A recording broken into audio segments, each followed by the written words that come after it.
All right, we got a pretty fun one today, and I don't want to call it a new segment, boss, because that ropes us into having to do it. We may never do this again. We think we will, but we may never do it again. It's largely your idea, where you and I were texting back and forth over the course of the last week about what's some good ideas for the next show, and you said, hey, let's do a mailbag episode, and you pulled some comments from the interweb. So what's in the mailbag today? Well, we got a couple questions here. There was some, I think one question that kind of got broken into two, and then another distinct one. So the first one has to do with affiliate rules. And, certain affiliates impose penalties for being late, or, there's kind of certain cultural things that they set that their members have to adhere by. And the question kind of centered around, do we like that idea? Do we not like that idea? How is that looking? You want to start with that one? Yeah, let's do that. So, okay. And just as a precursor, what's cool about this, as we say at the end of every show to type comments, we do read those. And now those comments are developing into shows. So do you want me to start, or do you want to go? Why don't you start? I posed the question. You can. Okay. I'll volley it back to you. So affiliate rules, and the individual who posted the question says he gave this specific example, like you said, burpees for being late. So am I in favor of affiliate rules, and my thought on burpees for being late? So yes, I think it's important for an affiliate to have rules. Without rules, there's chaos in the world. Okay, we're not animals, right? I mean, there's some semblance of order is needed. People left to their own devices, I mean, there's just some savagery that's going to occur. So yes, okay. I think rules are excellent, but there's a big ...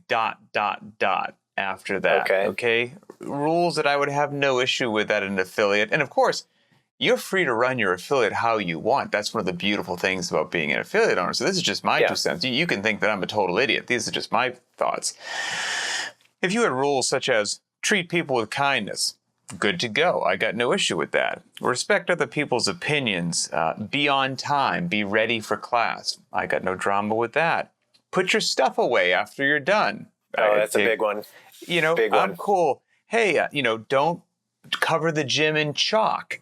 Don't have a bad attitude. The trainers are in charge. If the trainer says you're going to scale the workout, guess what? You're going to scale the workout, cowboy. The trainer's in charge.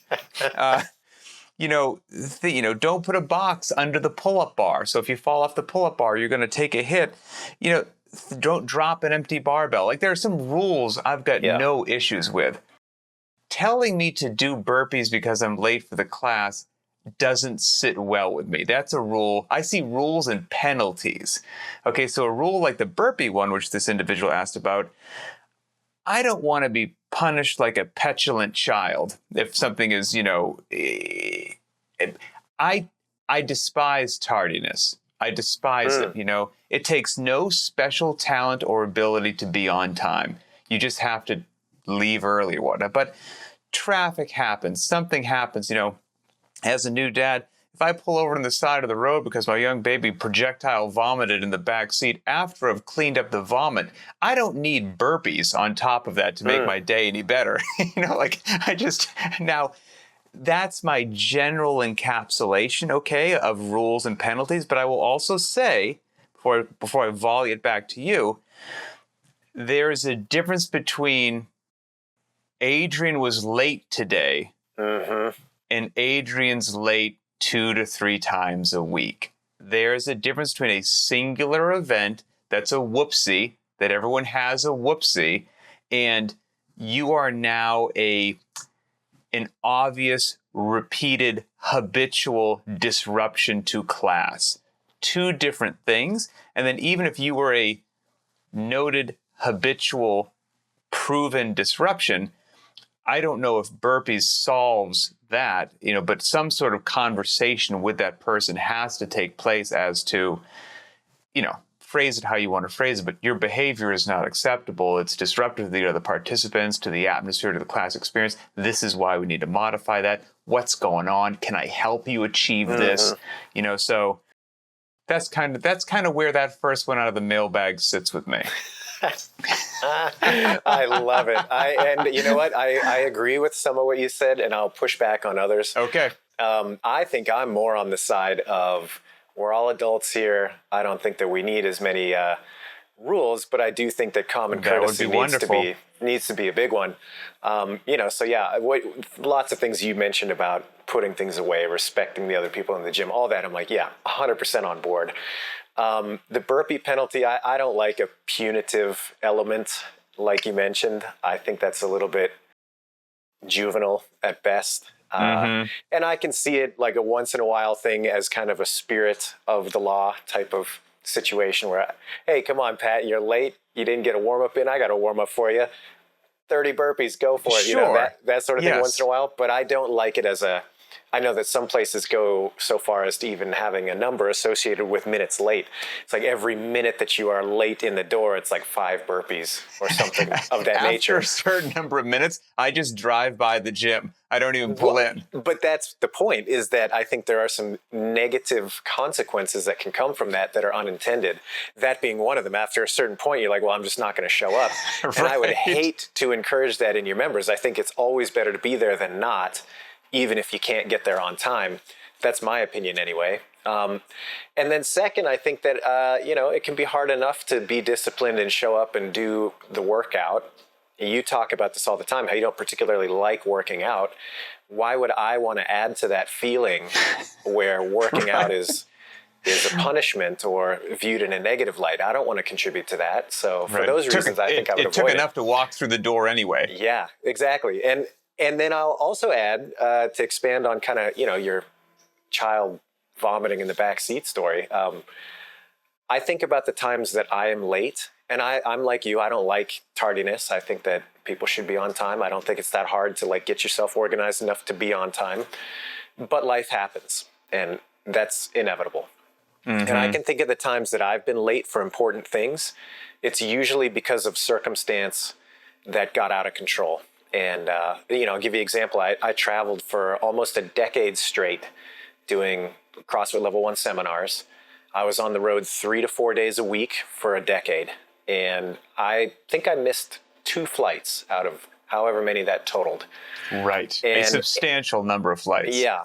And any time that I was in a situation where I was at the airport, I was, late for my boarding, or I couldn't get my boarding pass in time, whatever the situation was, I was the most frustrated person already with that situation. I did not need a lecture on, well, you should have been here I know that. Right. I know that more than anybody in this situation. So I don't need another, external force who frankly doesn't really pay a price for me being late. It's a minor inconvenience to them, but they're doing their job anyway and going to be there anyway. The real burden is on me. And so I don't feel that layering something extra on top of that is useful in most scenarios. But anyway, yeah. If I was going to say, if you're going to be late, be normal late, and don't be the late where you're late walking in with a Starbucks. Because that means you shouldn't have been late. You just chose to hit the drive-through. Yep. But I do think that the maturity on both sides has to be, hey, let's have a conversation about this. Is this a pattern of behavior? If so, why? Maybe there's a better class time that you can be coming to that you don't have to scramble to get here. Because obviously this one isn't working. Maybe there's something else going on that the trainer needs to know about. Or maybe it's just the person hasn't been, called on their behavior and they don't understand how much of a disruption it could be. All of these things can be resolved with a simple conversation. So if it's a pattern, hey, just open that dialogue. And it might be one of those deals, now let's give somebody the benefit of the doubt that you have the conversation and it turns up. It's 2021. We don't do that. Exactly. It turns out that, Jane is a wonderful client. She tries her best to get there, but just for wherever her office is, she leaves as fast as she can. She's always going to be 4.5 minutes late through the door, but she's hustling, and that's just how it is. And like, okay, gotcha. That's just, that's good.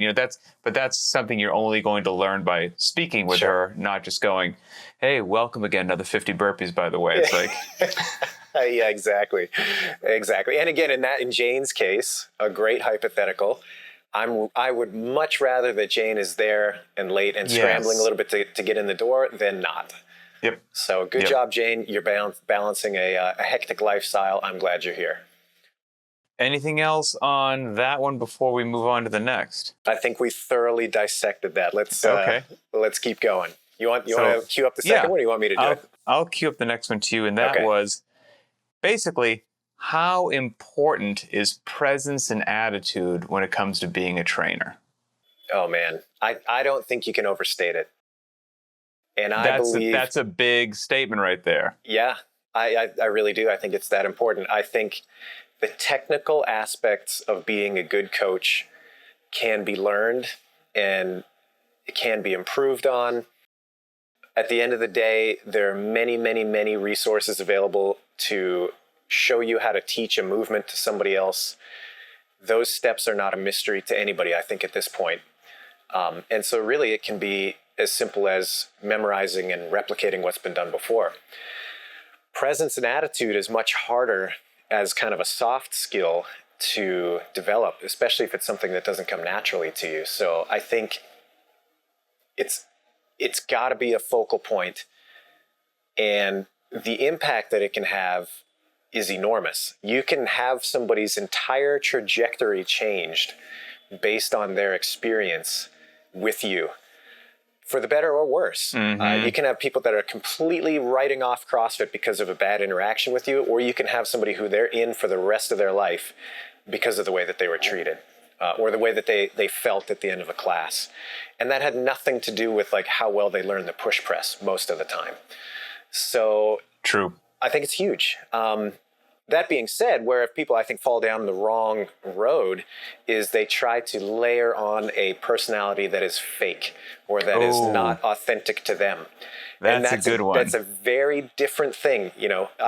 Being on or being in front of the group and clearly leading the group, clearly, making a bigger version of yourself so people can hear you and being enthusiastic about people. It has to come from a place of authenticity. And if you are radically altering your personality to try to create something that isn't there genuinely, I think that's when you're going to run into problems, because people, they're not dumb, and they'll see through it.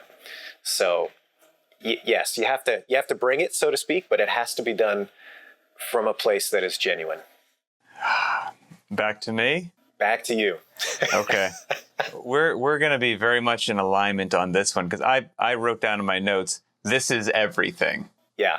I mean, quite frankly. And then it's like, just like you said, okay, yes, it's everything. I would still obviously love to have my trainer be able to teach, see, correct, have, class management skills, all of the technical knowledge. But if somebody is just sharp as a tack with all the points of performance, they're talking to me about what's going on at the cellular level, stuff I don't even care or even need to know. I mean, their knowledge is second to none, but they're just like watching paint dry on a wall. They're so boring. I'm not going to go to the class. It's just, I'm not a superhuman. You can't hold my interest. So the presence and attitude is absolutely huge. Most people, since they're not cyborgs, they do things on a regular basis because they enjoy them, right? And if you're enjoying the experience that you have in class, it's likely because you've made a connection with the people around you, a connection with the trainer. And connecting means that you like, know, and trust that person. And a lot of that comes down to not just them being able to set up your deadlift properly, but it's that presence and attitude that makes you feel warm, makes you feel welcome, makes you feel heard, makes you feel a part of the group.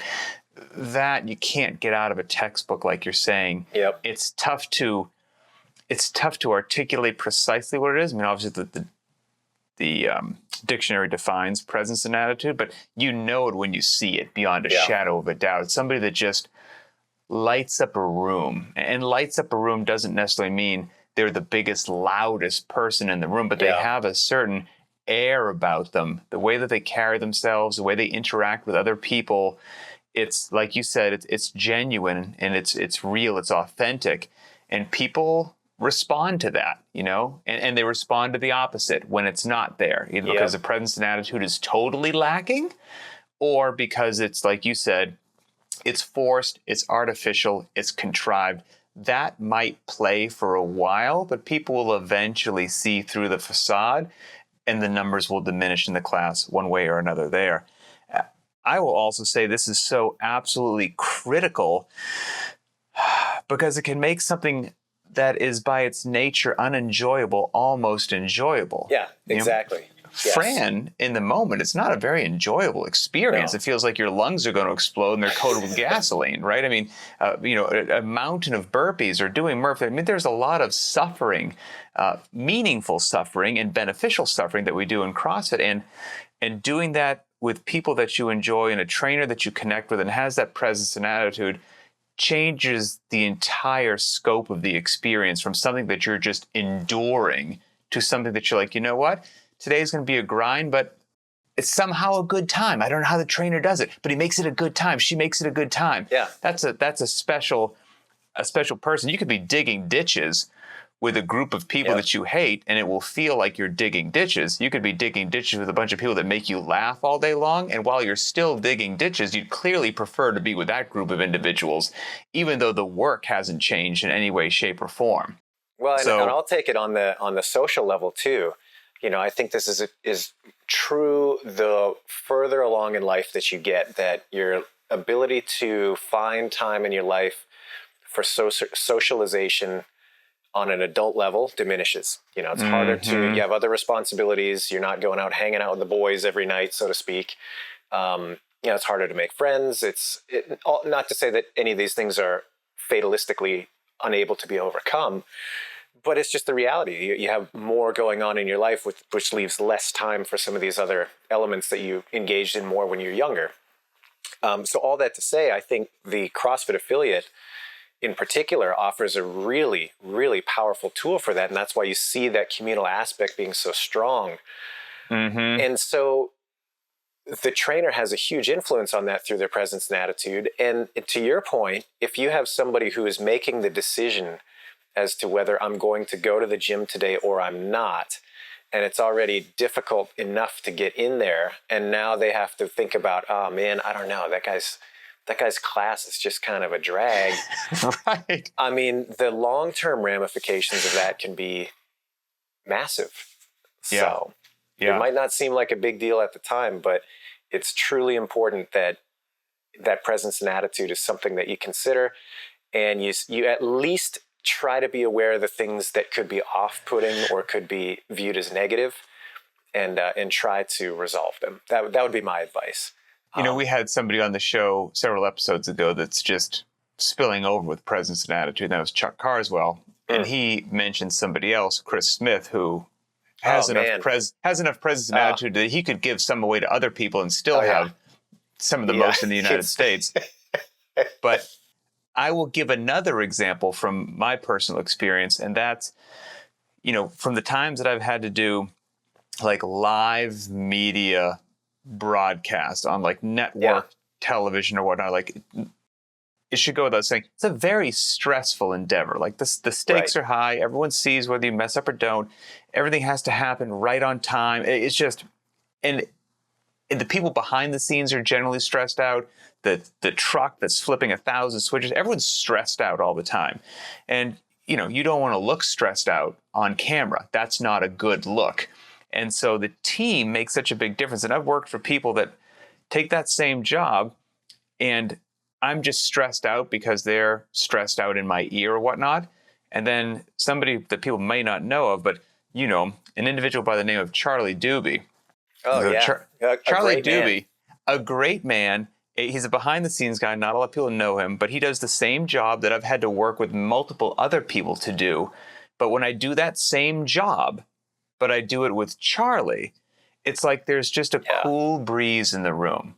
And nothing about the demands of the job has changed, but it feels lighter. It feels better, and it makes all the difference in the world. And if a gym owner doesn't think the people in their class are feeling that same thing because of whoever's standing in front leading it and representing their affiliate, I think they're doing their clients and themselves a disservice. So I guess if we can't beat this dead horse anymore, presence and attitude is monumental. I'll give you one closing thought, and this is maybe a bit of a hot take, but I think it's absolutely true that you need to take a deep look inside and ask yourself, do I like people? And if the answer is no, then you don't need to be in a position where you're training them. And that might be fine, but you need to know that about yourself. And that doesn't mean that you have to be the most outgoing, extroverted person on the block. But on a genuine level, you have to ask yourself, do I enjoy connecting with people on a one-on-one basis regularly? And if the answer is, it's not really my cup of tea, in whatever personal way that is to you, then don't train people. It's just that simple. There's plenty of other useful things that you can do with your time, but that might not be one of them. Nope, I would say that's a square peg and a round hole right there. Yep, exactly. Okay, final mailbag question. You can toss it. No, who's tossing it which way now? I think I'm tossing. I think I'm pitching. Okay, all right, here we go. Can I give you a side note? This is hilarious. Please. And totally off topic, but I have a friend who, let's just say he recently engaged in a psychedelic experience. Interesting. He got a shaman. There's a whole guided thing, so just kind of out there. And you mentioned this, jogged my memory. He told me that in this experience, he had a moment where he was experiencing death, and his death was doing Fran at 100% intensity with the loudest music pumped in for eternity. And it freaked him out so badly that he woke up from the trip and they had to help him out, calm him down a little bit. And I thought that was hilarious. That might be one of the most accurate descriptions of how Fran feels that I've ever heard. Like eternal death. Eternal death. Anyway, but that's very off topic. But I was going to say we'll have to get him hilarious. on the show. Yeah. Oh man. All right. So this question, final question we have for the mailbag series today is technique, and specifically, how does one pursue technical movements on their own if they're a garage fitter, a CrossFitter, or somebody that doesn't go to an affiliate very regularly. They don't have access to a coach on a basis that would be something that they could get instruction all the time. So how do you take somebody like that and pursue these technical movements? And as an offshoot, is it worth pursuing technical movements knowing that I'm likely going to have a hard time learning them? Right. So short answer, well, two-part. Should you do it? Yes. My answer is a easy yes. And the other part is it possible? That's another yes. So just because something is challenging, because it's technical, because it's fill in the blank, it's totally possible. And challenging or technical, that has to have some context, right? Like in the scope of what? The barbell snatch is really, really complicated in the realm of fitness. It's not complicated in the scope of what people do on a regular basis in the world. Somebody right now is performing open heart surgery on something else. The barbell snatch is not complicated, right? I mean, let's but it's made to be something like the snatch or the muscle up or whatever. It's made to be this mystical thing that you shouldn't even touch or go near, and I think that puts it into a box that's covered in barbed wire, makes people scared to even explore it, and I don't think that does anybody any favors. Where with a good deal of common sense, patience is another wonderful thing. There's a tremendous amount of resources available now just for free through YouTube and the internet, and CrossFit has a tremendous vault of information available at your fingertips, shot in beautiful resolution and definition to guide you through almost anything that you want to do. And if you lower the loading down to darn near nothing, you're learning the snatch, so to speak, with a broom handle or a PVC pipe, it's highly unlikely that you're going to do something bad with that broom handle. You can lower a set of rings to so low that your butt's in the ground and use basically all leg and no upper body and just develop the movement pattern of a muscle up and fill in the blank of whatever it happens to be. But there are resources out there, and if you have the determination, the patience, and are willing to do some progressions, it's certainly possible. I just think what maybe makes it, I don't know the word I'm looking for is, but maybe a lot more people don't do it because if you are doing it without a coach, I think it's certainly fair to say yes, it's possible, but it's just going to take longer. Whereas Maybe, you have yeah. somebody Yep. maybe if you had somebody in the room who is sharp, capable, competent, and goes, oh, hey, stop for 1 second.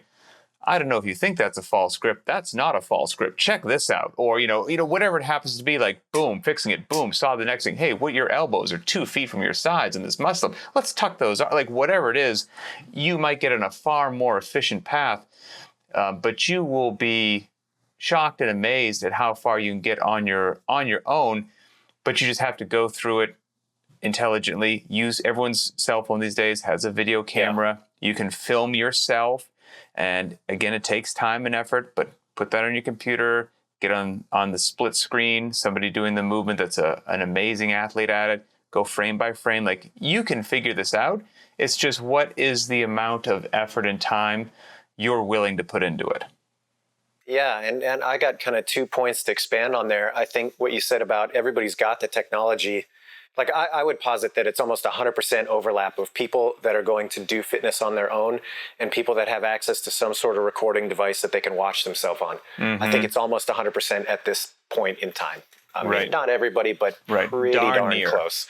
Yeah, so that's a huge tool to be able to capitalize on. I know for myself, I was self-taught in the sense that I did not have a coach for any of this stuff for years. For the first couple of years that I was doing CrossFit, and certainly before that when I was dabbling with weightlifting and kettlebells and stuff. Yeah. I didn't have the money or the inclination to get to a training that was in person. There were much fewer and further between. At the time, I was living in Western Canada. There just wasn't that sort of thing happening. This is 2003, 2002, it just didn't really exist in the same way. And yet, through books and early videos on the internet, which were a lot more sparse, I was able to do just fine. And like you said, it might have taken me a little bit longer. I don't know if I would have picked things up more quickly with a coach or not. Impossible to say at this point because it's so long ago. But the point being is that I laid a really nice foundation so that when I did get around other people that did know what they were doing more than I did, it was more about refinement at that point, and it wasn't just this crash course starting at ground zero. And I think that's huge. People worry sometimes, I think, about picking up bad habits, and that can be real. But at the end of the day, I think there's tremendous value in the pursuit of learning and going through that process, even if the end state isn't flawless. There's still a ton of benefit to challenging yourself with something, even if the outcome doesn't look like what you see at the Tokyo Olympics. Right. It's still a huge boon to your fitness to be doing that. So there's that. I also think that you have to look at, you can simplify the process. And I think this is an exercise that more people should go through generally. And that is looking at, what are you trying to accomplish with the movement that you're doing, and asking that simple question, and then starting to look at the technique that you're performing through that lens. So for example, the snatch, what am I trying to do? I'm trying to lift the bar overhead in one motion without stopping. And I'm trying to do that in a way that is as efficient and mechanically sound as possible. That's it. I mean, at its simplest description, that's all I'm trying to do. I got it at the ground. I got to get it overhead in one motion. Okay, now I've established the framework. I can start breaking down the pieces that would go into that and make that effective. So I think this big picture approach of having a clear idea of what I'm trying to accomplish with the movement, and then the attitude of the process is of tremendous value, not just can I do a perfect rep. If you approach it with that mindset, I think you can't lose. And you should absolutely dig in and do what you can with what you got. And I don't want this to be taken the wrong way, which I know nothing is on the internet, so that's not even a potential concern. But luckily, respected. Just people turning the other cheek. I mean, it just gives you hope in humanity. That's right. Yeah. I think one of maybe a fear that people would have is, well, I'm not going to learn to deadlift or power clean on my own because if I do it wrong, I will get injured. A to B to C. There's no question, no ifs, ands, no buts about it. it's been my experience, and basically every other human being that I've bumped into, and all my knucklehead friends that we all learned in my garage together, none of us moved well. I mean, especially hindsight 2020. And there are some very old, incriminating videos that exist that I can prove to you how poorly we were moving. And no one got injured. And, luckily, I guess what I'm trying to say is, luckily the human body is a lot more resilient than I think some people on the interwebs would have you believe. It's 100% agree. And so you've got a wider strike zone. Now, Pat Sherwood said I got a wide strike zone. I can do whatever I want. So please take this with a nuance of intelligence and common sense here. But, if I'm trying to learn the power clean in my garage, and I learned some midline stabilization, I mean, probably one of the things I'm going to do wrong is I'm either not going to be opening my hips, or I'm going to be pulling early with my arms, something which isn't necessarily profoundly unsafe by its very nature. It's just very inefficient, and I'm not going to be maximizing my ability to perform that workout. That's most of the stuff that we see happening. And that stuff is just common as part of almost being a beginner. Even if you were learning it under the guidance of somebody else, you probably wouldn't just snap your hips open right away. You would do a whole lot of reps without opening your hips, and then be like, okay, we finally have that taken care of. I've been meaning to tell you, for the last 2,000 reps, you're also pulling early with your arms. And guess what? You've been fine. Right. And I think there's something in there that's so important, and that is this mentality of, if I have a coach, I get to fast forward through these intermediate steps. It's like, no, that's not the case. Like exactly what you just said. You will still go through that phase of feeling totally uncoordinated and having a hard time piecing it together. That doesn't go away. You just have the benefit of an externality to kind of help you through it, but it doesn't eliminate it. And so all the more reason to dive in on your own. I think that's a resounding yes for me. If you're alone in the garage, there's a big, fantastic world of fitness out there, some of which involves complicated or technical movements, and there is a way to approach it, and you'll be. And I'll say one more thing on that too, is that there has never been more ability for the average person to find somebody with a similar body type and replicate what they're doing. There are so many examples at this point where, everybody's on YouTube. There's so much visibility. You can find a CrossFit athlete or an Olympic lifting athlete or a powerlifting athlete or whatever, insert technique here that you want to learn. And you can find somebody who's got the same basic proportions as you, kind of moves like you do, and you can say, that's what I want my technique to look like. And you can use them as a model. That is something that there's never been easier access to in human history ever, so take advantage of that. It's very powerful. And there's more resources every month that goes by, because it's only being added to and added to and added to. So, man, good call with the mailbag episode. Yeah, it turned out okay, I think. It was a fun one. That's a fun one. So we'll let some more shows go by, some more comments get posted, and we'll harvest some in the future, and we'll make it happen again. But yeah, solid idea. So I guess we'll end as we always do, just saying, if you're listening to this in audio format, certainly appreciate it. But make sure you head over to the btwb YouTube channel, find this episode, leave some comments. What would you like to have us address in the mailbag? We read them. They may develop into a future show. So for Adrian Bosman, I'm Pat Sherwood. We'll see you next time.